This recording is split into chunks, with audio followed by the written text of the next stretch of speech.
All right, how's the volume in the back? My volume okay? All right. So I'm very excited to be here. This is one of the things I enjoy the most about is presenting to students and talking about potential research projects. And I joined Texas A&M 2 years ago, and one of the reasons is because I can work with excellent faculty members here. And so I'm happy to share with some of my research projects that I have ongoing, which involve some of the students in the audience here. I'll explain some openings where I'm looking for students, and as well a joint project that Dr. Nee and I will be advising together that brings together both of our expertises. Okay. Very good. So let me first talk a little bit about my research in terms of the overview of the types of things that I work on. So I'm looking at a lot of ways to develop computationally efficient and adaptive methodology that can be used to analyze large, complex time series data. Now, in order to try to firm up those terms a little bit better, we talk about complexity. What are the types of things that can happen in practice that need addressing? Things like non-stationarity. So the patterns of your time series and the dynamics are evolving over time, right? So these are some of the challenges that present themselves in real data analyses that we need to develop methodology for. Covariate dependencies. Perhaps we have some different covariates that are associated with individuals that can influence the dynamics of the time series that we need to be aware of and model. High dimensionality. So when we have lots of time series that we're observing concurrently, or we have lots of covariates that we want to incorporate into the analyses. Replicated data. So one of the things that Rebecca is working on now, and Connor as well, is how to deal with situations where we observe not one time series, but many time series altogether. It may be across different individuals, like the example that we'll talk about in the second half of the talk, or it could be multivariate time series and things like that. So we have replication. Spatial temporal data. So that's also something. A lot of these time series we observe for each individual location in space. So we have some interesting dynamics that we can model and account for. Some of the common themes that you'll see in my research in particular is I try to do things in both the frequency and the time domain. So I have a very brief introduction to the frequency domain, since that's less familiar with for many of the students.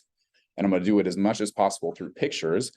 And I'm looking at different ways to model things non-parametrically. So trying to minimize the number of assumptions and the severity of and the strictness of those assumptions when modeling the time series. And I'm interested in doing different learning tasks, classification, clustering, things like that, as well as some Bayesian computation. I'm very much on the applied side of things. And so I look at a lot of interesting collaborations in different areas. So I have collaborators in sleep research, kinesiology, neuroscience, and now more recently, thanks to Dr. Harris, climate science as well. Okay. So for the frequency domain approach, this is really the only equation that I have. Okay, so we're going to start with a single univariate time series xt. Okay, we'll call it stationary. Stationary in the sense that the mean is constant, the variance constant, and the covariance between any two time points is only a function of the distance in time, or the lag. Okay, so very well-behaved time series that we start with. We can show that it has this nice representation in the frequency domain as a combination of different components of oscillatory components that are oscillating at different frequencies, omega, right? So you can see here that omega is your frequency. Frequencies in this case range from -half to half. The first term that you see in this representation is your transfer function. That tells you the strength of that particular oscillatory component in influencing the variability of the time series that you see. You have the complex exponential representation of that waveform, and dz omega is an orthogonal independent increments process. All right, so this gives you a sense of how we can, and our focus in this case is on A. This tells how strong that particular component is, and we can quantify that by taking the modulus squared of our transfer function. So in terms of understanding patterns of variability in the frequency domain, our main focus is in estimating F, okay, or the power spectrum here.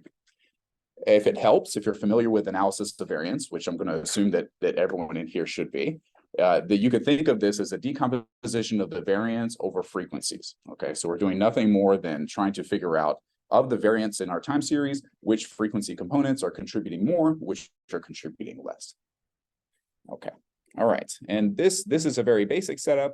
We can augment this in order to accommodate changes across time and or covariate by tucking it into A. So instead of allowing A just to vary across frequency, maybe it varies across time as well. It could also vary across covariates and things of that nature. Okay, so this is a very nice framework where we can start with this foundation and then go on to more complicated structures to incorporate various complexities. So some graphs to help you understand it a little bit easier. So if I had two time series here that were relatively well behaved in this case, You can see that this one has a much slower or lower frequency oscillatory component. So if you count the peaks, that'll give you a sense of the frequency. So we have about one peak every 20 seconds or so, roughly. And that corresponds to a frequency of 1/20, right? And so that's why if you look at the corresponding power spectra for this time series, you see a large peak at a frequency of 1/20 or 0.05 with some contribution from neighboring frequencies as well. And that's why it's not totally a deterministic function at that frequency. On the right-hand side, you have a higher frequency component where you have about 4 peaks every 20 seconds. So you can see that the power spectra for that is shifted to a peak frequency at 0.2. Okay. So this power spectra can give you a sense of what the patterns of variability should look like, and it gives you a way to represent the variability. All right. So we're not losing any information here. We're just decomposing the variance. And if all the time series look like these, then I wouldn't have much to do. And so most of the time in practice, you have combinations of components, different frequency components at different power, right? And so in this case, we have a time series that has both frequency components. We have the slow varying component or the low frequency component, and then the high frequency component, but it's a mixture of the two. The power spectra will tell you which one is more dominant in terms of its behavior. So in this case, the low frequency component dominates the variability here you see in the signal. And if you flip the power from these two frequency bands, you can see that now the high frequency component is more dominant and the lower frequency is still there, but to a lesser extent. Very good. Okay, so what are some of the ongoing projects that I have, and what are some of the students that I'm working with that you can talk to get a better sense of these projects, right? So one thrust or one research project that I have right now is developing methodology that can estimate these frequency domain structures and dependencies as they change either smoothly or abruptly over different dimensions, right? That could be time varying, it could be covariate varying, but can we develop a framework or an architecture that we can use to estimate these changes in a consistent way, right? So in this case, you can see 2 pictures here. We have a univariate time series where the dynamics are changing pretty slowly, right? So in this case, this is an AR1 that has a very strong high frequency component, and eventually that flips to be a low frequency component, but the change is slowly varying, smooth, okay? The bottom, you can see a very abrupt change right in the middle, okay? This happens a lot in practice when you're dealing with interventions that you apply on a subject that could change the dynamics of the series at a particular point, or during sleep, things evolve smoothly, right? And so you have different types of changes that we need to capture. All right. So we are working on some Bayesian methodology that can adaptively estimate both of these without necessarily assuming an abrupt or a smooth change a priori, okay? And the way that you do that involves a lot of techniques that I don't have time to talk about here, but here are some nice plots to show what is the true spectra in the first column. And this is a time varying spectra now. So we have both frequency and time in terms of the dimensions of the plot. And then on the right-hand side, you see the estimates that we get from our method. So whether it's an abrupt change, we can approximate it well, or whether it's a smooth change, we can still approximate it reasonably well, okay? And so if you want to learn more about this type of research, Rebecca is working on a hierarchical extension of this model, and she would be happy to talk to you about some of these things. I also have a thrust, make sure I'm doing good on time. About the partitioning, it's about the partition what? Partitioning the time domain, right? Okay. So we're partitioning time and chopping it up. So at each iteration of the Bayesian algorithm, you have a piecewise stationary approximation. And then when you take your posterior mean, you can get something that's smoother. Yeah, absolutely. The next project is an adaptive frequency band learning. Okay, one of the things in practice that practitioners use to summarize spectra is they won't look at the entire functional over frequencies, right? They take an average within a band, okay? These bands have been developed largely manually by kind of looking at the time series and trying to figure out where those should be so that I can get the most of it. Problem is we wanted to see, can we come up with a more objective and quantitative way of figuring out where to set down those cut points that we can then summarize the frequency domain behavior that best and more faithfully represents the underlying spectra, right? And so this is what we're looking into here. And so in cases where you have a time varying spectra here, with this being time and this being frequency, you can see that most of the dynamic behavior and most of the interesting parts of this surface are found in this region and in this region, right? And so what we want is a methodology that can take in that surface and then tell me which frequency bands should I be focusing on and collapsing over to capture the dynamics here. And so we have methodology to do just that. In the same spirit as what Rebecca is working on, one of the other more senior students, Connor, is working on a replicated time series version of this, where we can take in not one time series, but an entire population and come up with bands that can best summarize the dynamics for that population of interest. Lastly, this is interesting from a categorical time series. So you may think, well, real value time series, continuous types of things we can deal with. What we're going to be talking about in this work and then later on in the collaborative project is when you don't have something that's nice and real valued. In this case, you have a categorical time series. What you see here is an estimate of your sleep stage throughout the night. So while you're asleep, your body is not static and your brain is going through different stages of sleep, non-REM sleep or non-rapid eye movement sleep and rapid eye movement sleep. And the way this data are collected is every 30 seconds, you have a trained technician that's looking at your EEG and trying to determine which sleep stage you're in. Okay, so we have something like this that is categorical. The question is we know that this has oscillatory components to it, right? Because you're cycling in and out of REM sleep, okay? And so how can we characterize that, one? And then two, can we use it in order to classify or cluster different time series and different individuals that may be experiencing different types of sleep disorders? And so that's the application that we're looking at. The short answer is yes, you can. You can come up with a frequency domain representation of the time series that characterizes those oscillatory patterns. And as you would imagine, that they can be used in order to separate out different individuals that are experiencing different types of sleep disturbances. And so we show that in this paper. And I'm currently working on looking for a student for this particular project that can develop an extension for non-stationary time series, right? So in this case, it's not reasonable to think that your time series throughout the night is totally stationary, right? And we have changes as you progress through the night. So we want to faithfully represent that and try to figure out a way to cluster or classify. Okay. Lastly, Eric, which is one of the new students, is working on a Granger causal structure in a way to use deep learning in order to identify causality in Granger causal structures in time series. We just had a meeting this morning and where he showed some plots that I didn't have time to incorporate here, but more to come on that. So this gives you a feel for the different kind of research thrusts that I have, in addition to the one that we'll be talking about today. Okay, so I think I'm going to end there. That way, Yang has more time. Actually, can I ask you a question before I go? Yeah. So this one? Yeah. So is that on the y-axis, are they ordinal? Like what is S1, S2? Kind of. Okay, yeah, great question. So on the y-axis here is different categories. You have WMT or wake and movement. So when the individual is awake or moving around.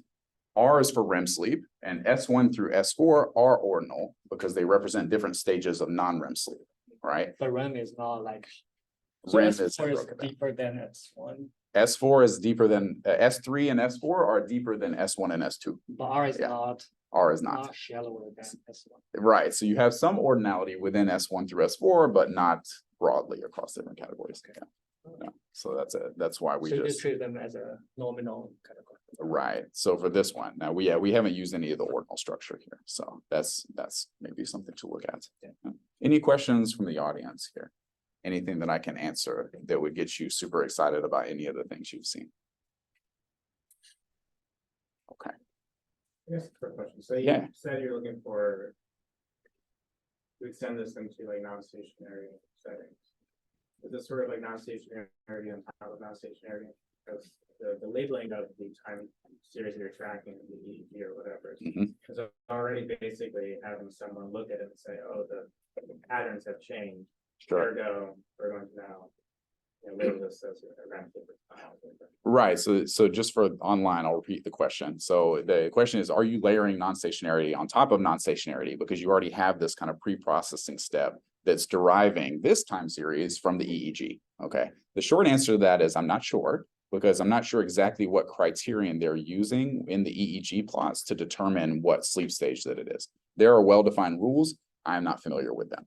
But when we talk about a time-varying behavior, the question that comes up is the power and the way that you scale these to get the frequency domain representation, that's subject to change throughout the night, right? So at least from a sleep standpoint, you cycle through REM and non-REM takes usually between 30 to 45 minutes, right, to complete that cycle.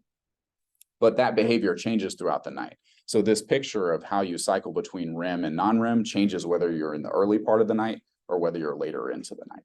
And so when we talk about non-stationarity for that, that's kind of what we're targeting, is to say, we know that this spectral envelope, which characterizes the frequencies that are important, is going to vary throughout the night, as well as which scalings that you apply to the categories that give rise to that.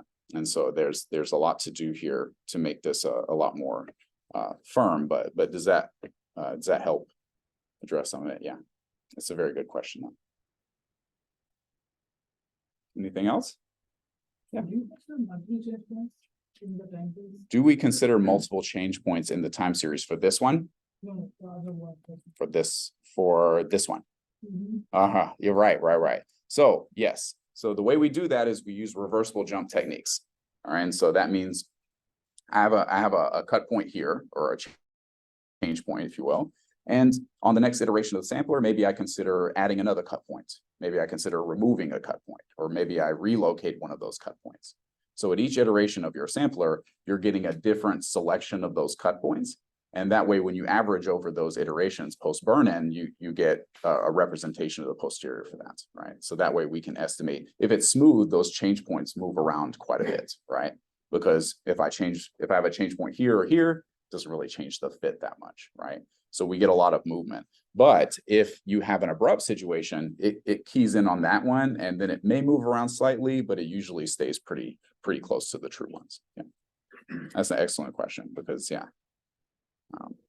But we may not know this a priori, so we want to be adaptive. Okay, I think I'm gonna give my time to you. Yeah. Thanks, Scott. All right. Thanks.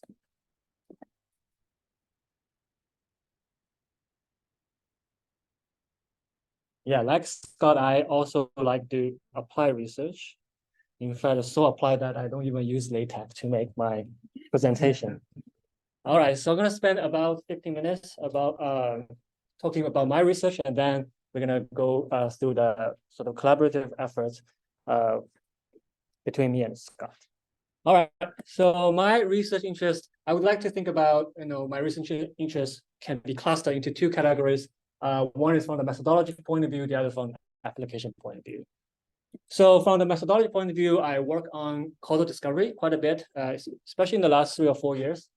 So the task or the goal of causal discovery is trying to understand how different elements in the system, or variables in the system, how they causally relate to each other. Or in other words, I have observation that can be represented by dots. I want to connect those dots with the direct edges, right? So that's one area I'm interested in terms of methodology. And then the other two, I also work in the past, especially in the past, quite a bit on Bayesian nonparametrics. And one of the, I guess, prominent application of Bayesian nonparametrics is clustering analysis. And one of the advantage of using Bayesian nonparametrics for clustering is you don't have to specify how many clusters there are. Kind of related to Onnomitra's earlier questions, like change point detections. If you're using Bayesian nonparametric approach, you don't have to specify how many change points there are. And the third area I'm interested in is graphic model, which kind of more general than causal discovery. In fact, causal discovery use theoretic graph as a tool to build causalities. But graphic model is a more general class of model, which basically all the Bayesian model is a type of graphic model, right? So one example over here on the bottom left corner is an undirected graph, where we try to understand how microbes or bacteria, how they are associated with each other in a human gut. All right, and like I said, I'm interested in applications, so I often develop those methods that are motivated by some specific applications. In particular, I'm interested in 3 major applications. One is single-cell multiomics and microbiome multiomics. And by multiomics, it simply means you have different modality, or you have different way of measure the same thing. For example, in single-cell multiomics, you can measure a bunch of things, your DNA sequence, genome, your epigenome, for example, methylation of DNA sequence, and transcriptome, gene expression, and so on and so forth. So this type of data give you like multi-view of the same system, like in this case, cell biology. Microbiome, the same idea. You can look at the gut in a different ways. You can look at the microbes, you can look at metabolome, and so on and so forth. And lastly, the third application, or I guess the class of application I'm interested in is digital health. This is also a very broad term that includes many things. For example, nowadays we go to hospitals, all your like blood work and say vital signs, they're recorded electronically. So can you somehow utilize this electronic health records data to, let's say, make a prediction or info causality, for example? And the second type of digital health data set that I'm recently working on is wearable device, which is related to Dr. Wu's research. For example, if you wear EEG, then you can sort of classify your sleep stages into 4 or 5 stages. So those are wearable device data. And anyway, I'll get to that in a bit. And I'll tell you more about those applications. Right, but before that, let me just give you a sort of very broad or very general introduction of a few methodology that I'm interested. First one, causal discovery. So everyone heard about Simpson's paradox? Yeah. Okay, so this just, I'm going to give you a concrete example, kidney stone treatment. So I'm interested in treating a patient with kidney stone and potentially have 2 treatments, A and B. And so it gives you basically the total count. So I treat 350 people with treatment A, and out of these 350 people, 273 were successful. So that comes to 78% success rate. And for treatment B, I have the exact same number of patients got treated, 350, and it has slightly more successes, 83%, right? So obviously, if you're only given this information and you're a patient, you have to decide which one or your doctor maybe, decide which treatment is best for this patient. Well, if you only have this information, maybe you will go with treatment B, right? But of course, there's more to this story. So in fact, you can stratify your patient population into 2. One with the small stones, which is presumably easy to treat, and then a large stone, which is harder to treat, right?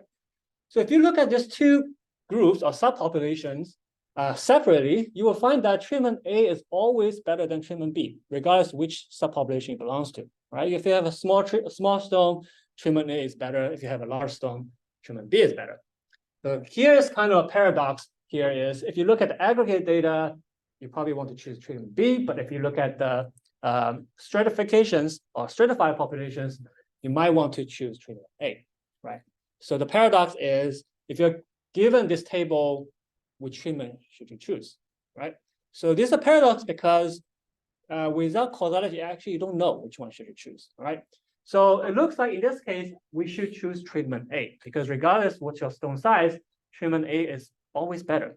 The reason why the total count show a different story is because actually a lot of treatment A, treatment was assigned to large stones, right? So it was assigned to 263 patients versus treatment B actually predominantly assigned to the small stone case, which is easier to treat, right? So because of that, the aggregate result seems to favor treatment B, but in reality, treatment A is better, right? So why has sorry. Yeah.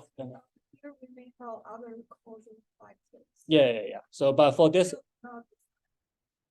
but for this simple example, let's say there's none. So there's only 3 variables: treatment, outcome, and the stone size. But yeah, in reality, it's more complex. But even with this, I guess 3 variable system is still an interesting paradox in the following sense. So in this case, the reason why the deeper reason why we will prefer treatment A is because maybe in this case, when the doctor assigned treatment, actually, so represented by T, the doctor take into account the size of a stone, right? So if you have a stone that is large, that is hard to treat, because treatment is better, so I'm going to assign it to treatment A. Maybe it's more invasive, so I will not give you this treatment if your stone was small, right? So in causal graph, I will represent this as this arrow from size to treatment.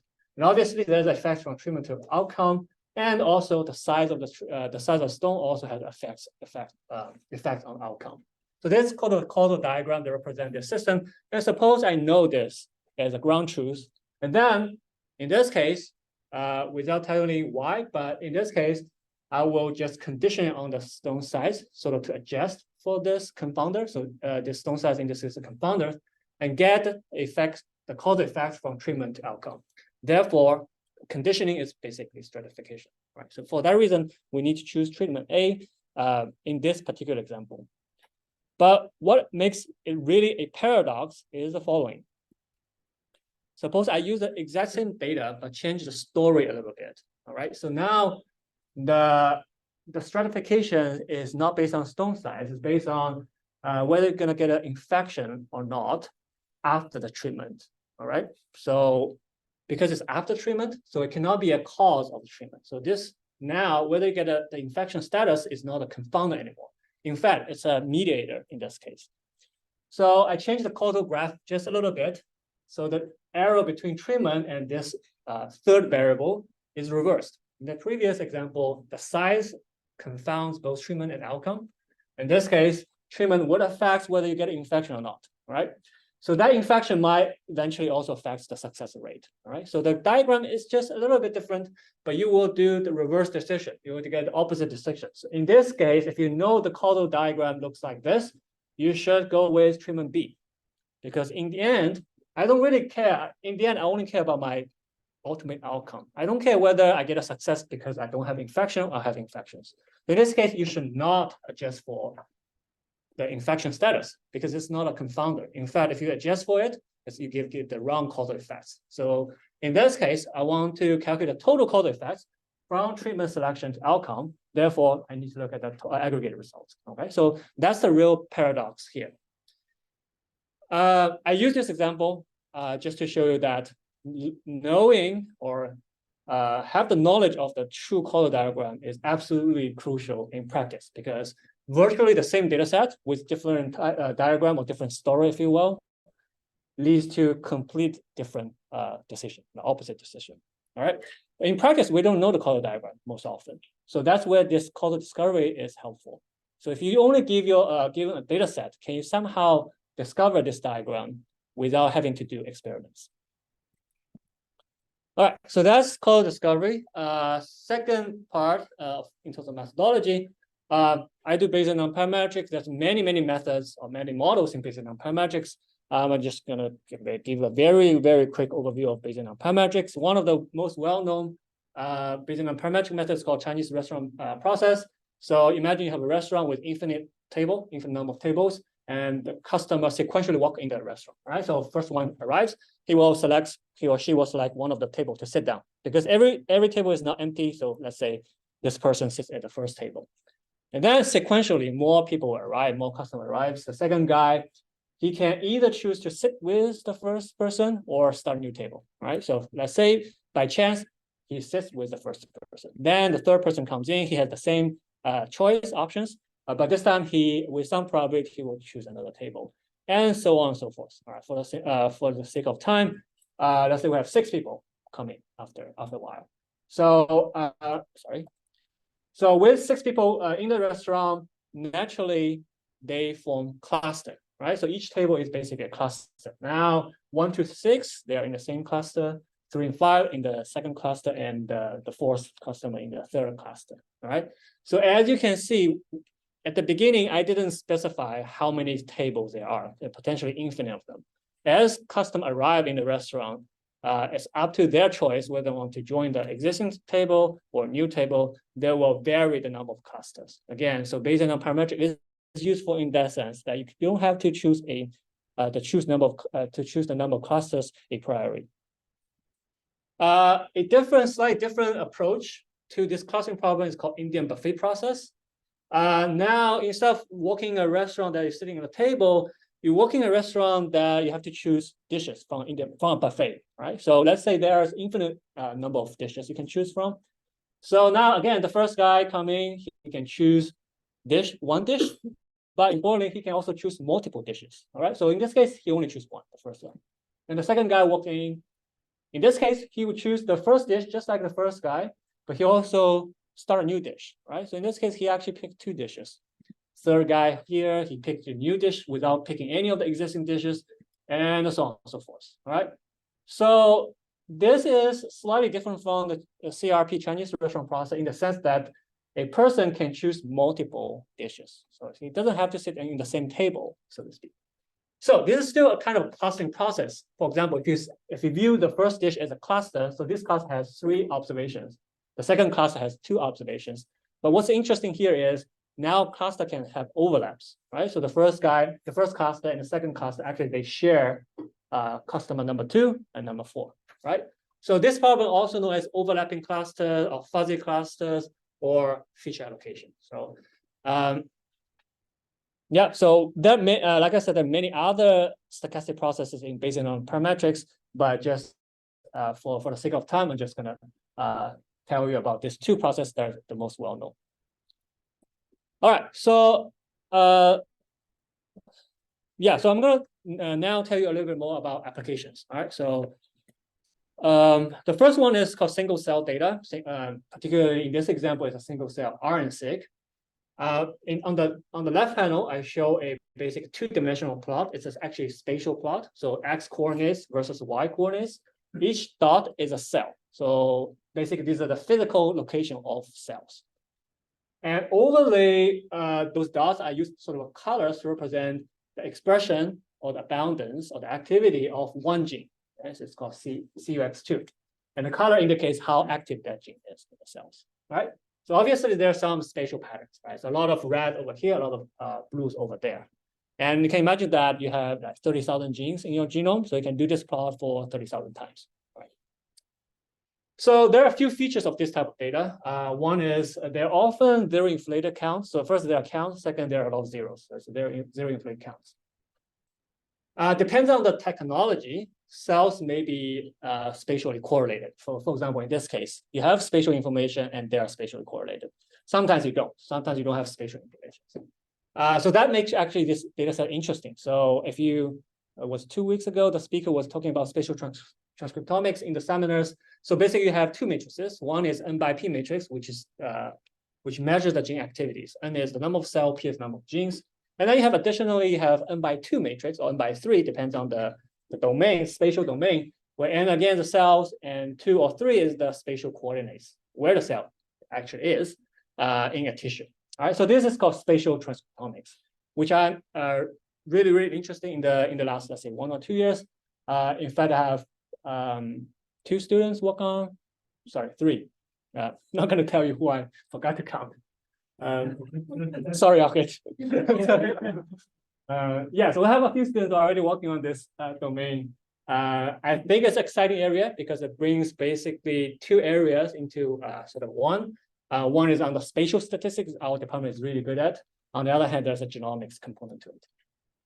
And also, sometimes, depends on where the tissue comes from. If it's from a tumor, for example, or from colon, the region that this one is actually not as bad, but sometimes the tissue region or the plot or the domain of the spatial domain is highly non-convex. All right, so how do you actually take into account this non-convexity of the region into account when you're trying to cluster cells? Is also something we're interested in. Actually, Valeria is working on this project. So in terms of problems we're interested in solving with this data set is, can we somehow find cell types? So that's clustering problems. Can we do, segment this basic spatial domain into several pieces using basic non-parametrics? And second, estimate gene regulatory networks. Basically, those are causal networks among those genes, right? I think I'm gonna skip this. Adding to the complexity of the problem, sometimes you can have multiple measurements. Like in addition to single cell RNA-seq, you may have something called chromatin accessibility from ATAC-seq, single cell ATAC-seq. So the problem now is, can you somehow integrate these 2 sets of informations into, for example, clustering or into graphical model or causal discovery? I'm also going to skip that. So very, very quickly, I may have microbiome data, but again, microbiome data has its own unique feature. For example, it's compositional, meaning that they add up to 1, for example. We have multiple data sets, microbiome, metabolome, exfolium, and they're measured over time. So there's a longitudinal data. So somehow you have to sort of use all the information you have from the experiments to either find microbial community, again, that's a clustering problem, or find how microbes talk to each other, how they regulate each other. So that's a graphical model or causal discovery problem. Okay, lastly, it's related to what we're gonna talk later about the joint project with Dr. Bruce. is digital health. So like I said earlier, there are at least there's two type of digital health data sets I'm interested in. There are probably many more. So one is wearable device data. This is actually, well, actually wearing this watch right now. So this a single watch can measure many things nowadays. So this is actually one of my running workout. So even just with a watch and a chest heart rate monitors, you can measure, for example, heart rate, your pace, performance conditions, stride length, and many more. I'm just give a very small screenshot. So these are, you can view this each of mode or each variable as a functional, because they're almost continuously monitored, or not, although not quite so. But they are very high dimensional. You can think of these as functional data, which are in principle infinite dimensional, and they are mixed type, right? So they're maybe count, maybe in the sleep stage example, they're categorical, and so on and so forth. So the problem we try to address is identify the causal relationship among those functions. For example, well, in this case, maybe it's very obvious. Let's say if your run cadence increases, your heart rate may increases. But in general, it's hard to, it's not always the case that you know exactly how causally those functions are. The second type of data, EHR, electronic health records data, actually, that's actually one of the motivating examples that Dr. Bruce and I will work on together. It's from HIV longitudinal study. I forgot to change the order, but let's present the data first. So the data is complex. So it measures a lot of things longitudinally. So for example, if you have HIV, you have to take your drugs. You have to take drug and actually multiple drugs indefinitely for the rest of your life. All right. So for example, on this chart, there are two patients, one on each column. The top panel is the drug assignment for each clinical visit. So there are different colors represent different class. So, you know, if you have HIV, you have to take different drugs, a mix of drugs. On the bottom panel, there are survey data. Okay, that's something we're going to expand a little bit in a minute. So each column is a visit. So they're typically 6 months, about 6 months apart. So it's almost like time series with replicates, all right? Each row in this table is a question. It's a response to a question. So in this case, I have 20 questions for this particular questionnaire. And the response is ordinal, 0, 1, 2, 3, I guess. 0, 1, 2, 3, 4 responses. All right, so the data is in a matrix. All right, so rows are response to different questions, and columns are visits at the times. Right. But we actually have many more other covariates. So what we're going to do, we have done in the past was trying to understand how, for example, drugs affects those responses. Those responses, by the way, is measuring your depression status or your mental health status. Nowadays, actually, patients usually don't die from HIV directly, but those drugs typically, they're very effective in, say, reduce your viral load, but they also have a lot of side effects. One of them is depression. So we're trying to understand, for example, how drugs contribute to depression of the patients. And we're trying to, for example, using predictive model. Can we somehow predict your next visit, your depression status next visit, given your medical history? And we can also, based on this prediction, can we assign a better treatment for this particular patient? This is also known as precision medicine. More recently, we try to sort of bring this prediction and decision together in a reinforcement learning framework. If you're not familiar with reinforcement learning, it's really just a sequential decision process. So we will use Bayesian dynamic model to model the trajectory of the history, of the treatment history, and the depression history. And then we're trying to sort of put this in a pessimistic environment with uncertainty penalization so that it generalizes better. Because we're working in the offline setting in the sense that we only have observation from the treated patients. We cannot actively intervene when we learn the model, right? So this is called offline RL.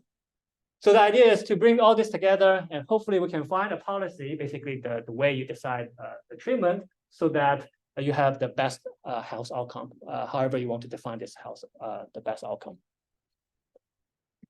What's interesting here is we're actually already done one paper published. But now we're trying to understand, okay, we're trying to see whether bringing causality in this picture helps.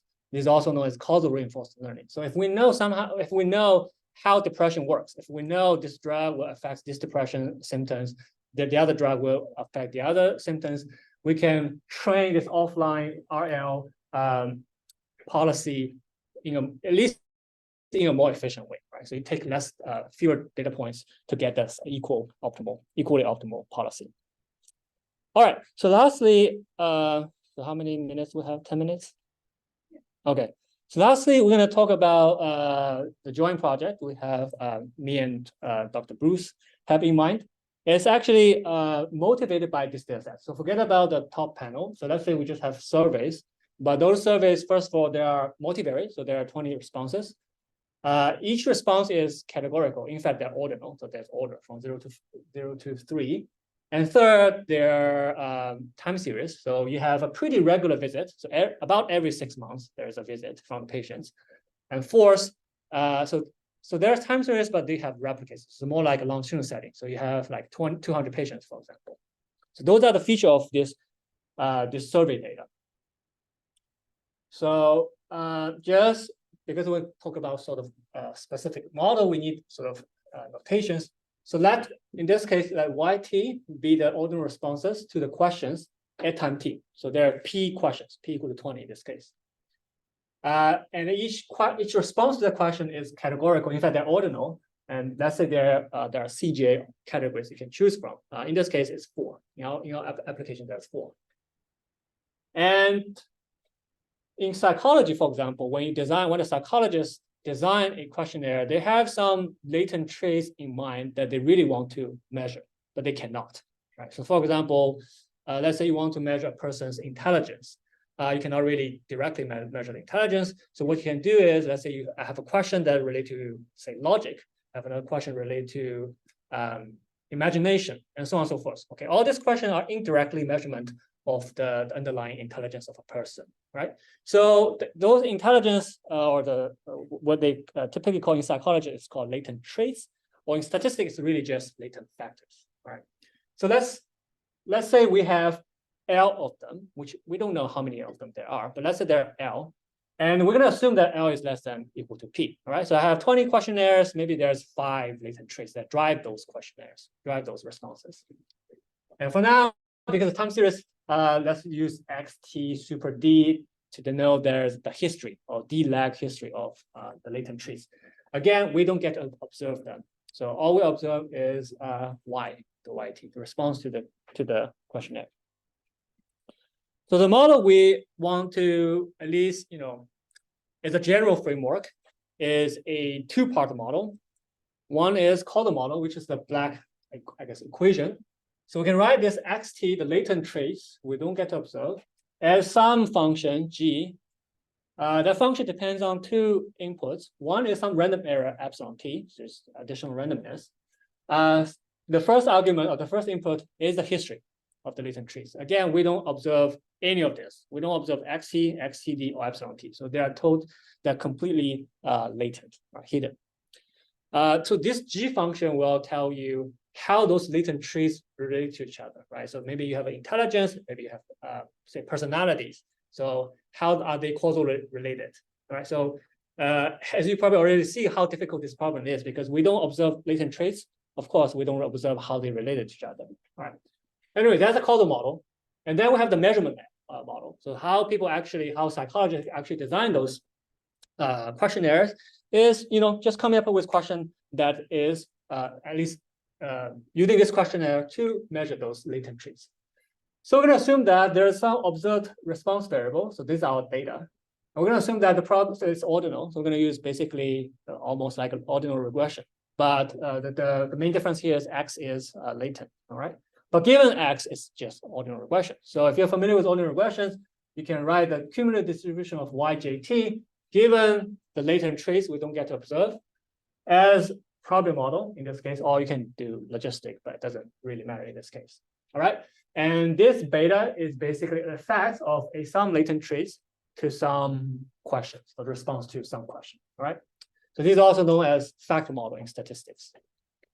So graphically, what this model means is, let's say I have two latent trees, three responses. The black arrows correspond to the black model, yes? Should there be a little t, not a capital T? Where's This capital? no part. Mm, The yeah, probability conditional x, Yeah, capital yeah, T or x. there should be a little t, yeah, should be little t. So we have an instantaneous relationship between x and y. So, which also reflects in this graph, right? So these arrows, the black arrows correspond to the black model, the first model, causal model. So that tells you how latent trees are causally related to each other. For example, in this case, x1 affects, of course, itself from t to t plus 1, but it also affects x2. But on the other hand, x2 only affects itself, not x1, right? But of course, this is just one example. So that's the black model. Then the orange model, which is the measurement model, is represented by the orange arrow. So that tells you what latent factors relate to what set of questions. All right. In this case, x1, this latent factor is measured by y1 and y2, the first two questions. And the latent trace number 2, or latent factor number 2, is measured by the third questions. All right. So none of the errors are observable. So we're trying to infer those errors. So we don't know the black arrows, how they connected. We don't know the orange arrows. Right. So we're trying to understand how they are connected to each other. First of all, we need to identify these x1, x2. We don't know them, so they're not observable. Second, on top of that, we're trying to understand, or at least try to infer those black and orange arrows. Right. Yeah. Yeah, so, when you have like the package vehicles, let's say it's large, so the lag x, you will consider like all of them, or you will set Fixed. So D is fixed. Yeah, this is a good question. So let's say in this example, actually, I use D equal to 1. Yeah. So it's always just look at one step ahead or one step back. Right. So it's fixed. It doesn't matter which value we fix, but it's fixed. Yeah. And you have the conditional independence of y given x. Yeah, they're all independent. Yeah. If you're familiar with graphic model, given this graph, conditional on x, they're all independent because they're actually the x is basically the confounder in this case, the latent confounder of those y's. Right. So for example, x1, so if you just get a measurement for y1, y2, y3, if this graph is true, you will find that y1, y2, the response are correlated because they share the same latent factor. Right. So for example, if you are highly intelligent, then your logic score will be high, your maybe imagination score is also high, right? So, but condition on the, let's say, the latent intelligence, they're independent of each other. They're like different perspective of intelligence. Also, do you have a regular time involvement, like for the time and t plus 2? The x2 still depend on x1 and x2 in the last step. The same pattern each step, or different? Yeah, we assume for now we assume it's stationary. So that's why I have this G. Yeah, so G is G does not index by t, for example. Yeah, so the functional relation between time points now is fixed. It only depends on how much lag you're looking at. So you could change T, which would be whatever you want, and shift it. Yes, and the stationary, this is you only depending on the each step is the same. But what I'm talking about is the structure the same, the dependence. Oh, right now we're assuming not x1, x2, always like that. Right now, yes. Okay. Yeah. It's a very early stage of this. So we're going to try to make it as simple as possible. Right. In fact, we're going to make this G to be linear, D equal to 1, and so on and so forth. But still, standard setup already. Yeah. Let's look at very standard setup. But the question is, can we somehow identify x1, x2, and also in addition the arrows? Yeah. So I just noticed in like the t+1 side that the orange arrows don't have or just the lines don't have any arrowheads. But there are. They're just very small. There are. So these are just duplicate of those arrows. Okay. Yeah. So again, they're kind of a stationary as well. So this measurement model doesn't have a t index, right? So alpha, eta, beta, alpha, they're not indexed by t. So they're constant. Yeah. I know we're at time, but if you were in the last SAT Cafe, they talked about non-stationary graphical models, right? And so in this case, everything is stationary to keep things simple so far. Yeah. We have a lot of unknowns and a lot of confounders, so we have to simplify somewhere. Yeah, exactly. Sorry. So two sources of non-identifiability already briefly, I guess, mentioned. So the factor itself is probably not identifiable as itself. The causal graph, of course, is even harder to identify. All right. So our hypothesis is if epsilon is chosen to be non-Gaussian, any non-Gaussian, then maybe with additional assumption, both latent factors and causal graph are identifiable, but at this point, we don't know. So that's our hypothesis, right? So that's based on some literature review. We know non-Gaussianity is very helpful in these situations, and hope that also help us in this scenario as well.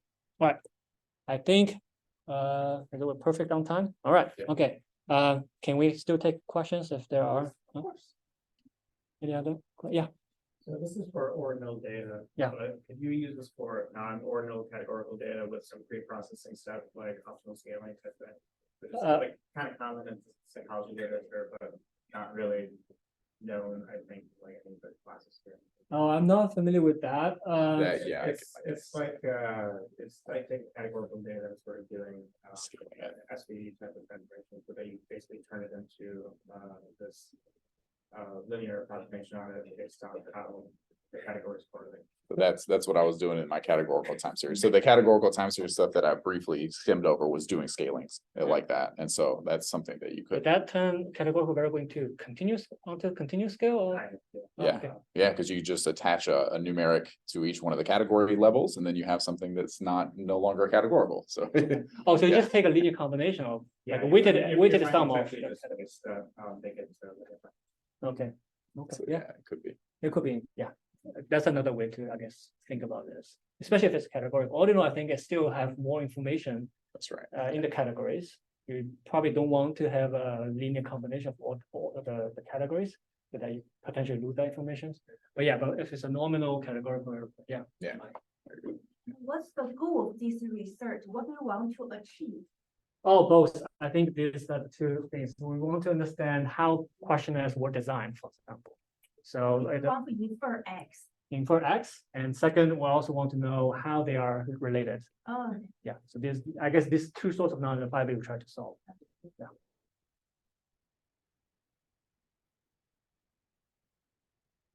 Any other questions?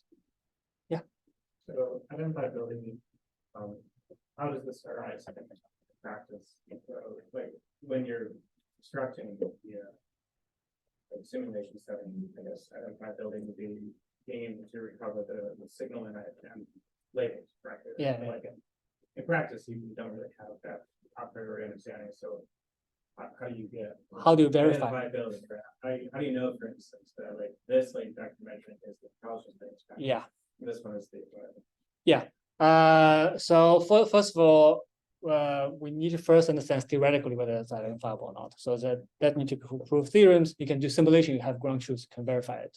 But in practice, in this particular example, it is partially verifiable because actually there's a lot of prior knowledge that psychology, actually a lot of questionnaires were defined, like the example I gave, right?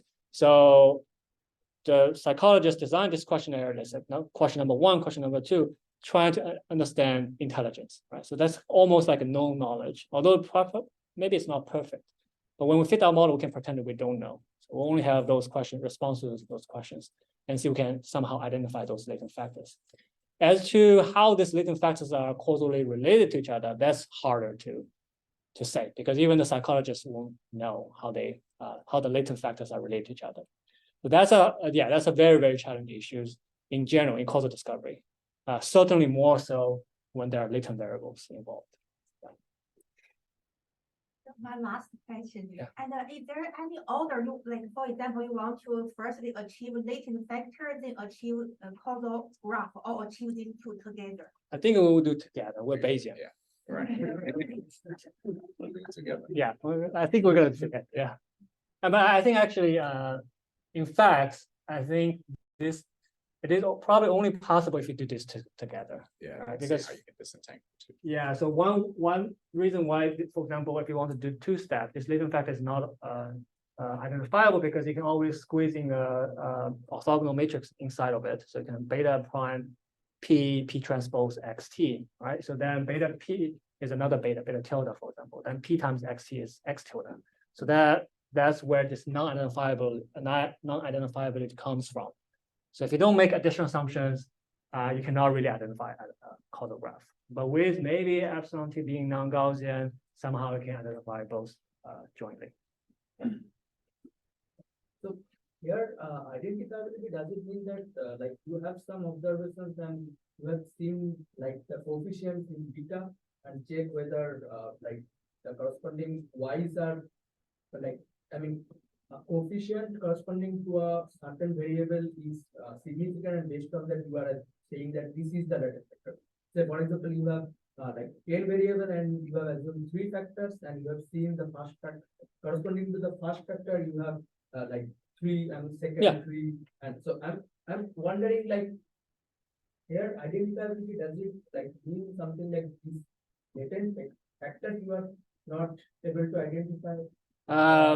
But both. So we need to identify beta, we need to identify X, we need to identify G. So I think related to what you're asking was, so for example, one latent factor may only be related to a few questions or responses, right? So in other words, this beta is sparse. So many of the entries in beta is zeros, right? But we don't know which one are zeros. So we need to, identifiability in that sense is identify those exactly where the zeros are. So non-identifiability means that I may have different betas, let's say beta 1, beta 2. They somehow lead to the exact same CDF in this case. And then this beta 1, beta 2 are not identifiable because, you know, just give our observational data, they're equally optimal in some sense. So if our hypothesis is correct, if epsilon t is non-Gaussian, there does not exist such situations. Every different beta leads to different likelihood. And also you have another, like, you are assuming some kind of causal relation between this X size, right? Yeah. So you have like another source of, I mean, identifiability. Yeah. So this causal graph in general is not identifiable if, let's say, if epsilon is Gaussian, so we know it's not identifiable. So you can have, for example, if you have two variables and say x1 cause x2 versus x2 cause x1, if everything is nice, you know, linear and Gaussian, they're equivalent. There's no difference. So even with infinite amount of data, you cannot tell the difference. But as soon as you sort of deviate away from Gaussianity, any non-Gaussianity, they're not as symmetric as Gaussian. So then with enough data points, you may be able to tell which one is more likely to be the data generating causal graph. Yeah, Saptarshi may be able to tell you more. Yeah. Other questions? If G is non-linear, then also Yeah, there will be another way to do it. So epsilon, maybe I don't care whether epsilon is Gaussian or not Gaussian. Let's make G to be nonlinear. Again, ask Saptarshi. But he's working on nonlinear actually. Right now. We're gonna meet what in 30 minutes on nonlinear? Yeah. For interpretability, though, it might help to keep it linear. Linear So for now, that's for why I sure. think for interpretability, you want to keep it linear, but then we can impose some constraints elsewhere. Exactly. Yeah. If you have a linear, then you can say, okay, the causal effects, the average causal effect is a number. If it's nonlinear, you cannot really do so. Just a quick comment for the nonlinear, non-Gaussian, and the spatial temporal case. There is one tool in the Bayesian statistics is called a sequential Monte Carlo. It might help. That's a way to compute. Right? That's a computation. You use So it we to estimate to make inference. Yes, Yeah. yes. Yeah. Thanks. Yeah. Yeah, I would imagine the computation may be very difficult in this case because you have like high dimensionals and sparse and structures. Right. Yeah, it could. Yeah. Thanks.